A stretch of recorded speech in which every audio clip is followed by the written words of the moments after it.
দেশ থেকে লক্ষ লক্ষ কোটি কোটি পাচার হয়ে গিয়েছে, টাকা অর্থ সম্পদ চুরি হয়েছে। আমরা এই দুর্নীতিটাকে রোধ করতে চাই, কারণ এটা জনগণের টাকা, জনগণের অর্থ পাচার হয়েছে। সেই টাকা দিয়ে আমরা ফ্যামিলি কার্ড করব ইনশাল্লাহ, সেই টাকা দিয়ে আমরা কৃষক কার্ড করব ইনশাল্লাহ। অনেকে অনেক কথা বলতে পারে, এত টাকা কোত্থেকে আসবে, কি আসবে না আসবে, অনেকে অনেক কথা বলতে পারে।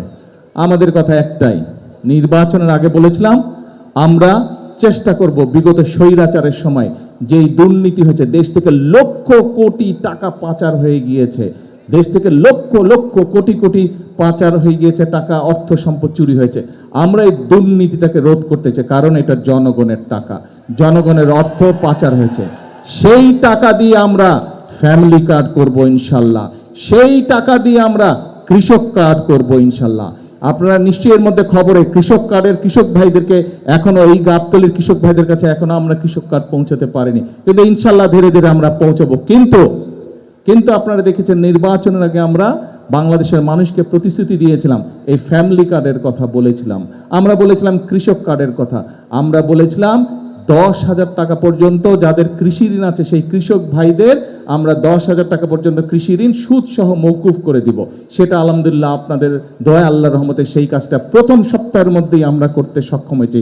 এতে করে 12 লক্ষ, সারা বাংলাদেশে 12 লক্ষ কৃষক তাদের 10,000 টাকা পর্যন্ত কৃষি ঋণ আমরা মওকুফ করেছি।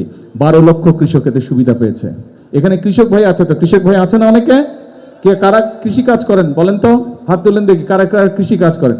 এই যে আপনাদের মধ্যে যাদের 10,000 টাকা কৃষি ঋণ ছিল, ধীরে ধীরে আপনারা দেখবেন আপনাদের কাছে আপনাদের ব্যাংক নোটিশ পাঠাবে যে এই কৃষি ঋণ সরকার পরিশোধ করে দিচ্ছে, আপনার এটার আর ইনশাল্লাহ প্রয়োজন হবে না।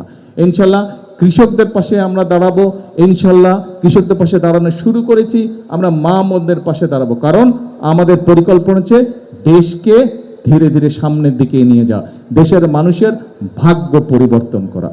এখন এরপরে আরো অনেক আছে। আমরা ইমাম মুয়াজ্জিম সাহেবদের কথা বলেছি, তাদেরকে সরকার থেকে যেই সম্মানের কথা বলেছি, মুসলমান ধর্মের মসজিদের ইমাম মুয়াজ্জিন খতিব সহ অন্যান্য ধর্মের যে ধর্মীয় গুরু আছে তাদেরকে আমরা বলেছি যে সম্মানী দেব, সেই কাজটা আমরা শুরু করেছি।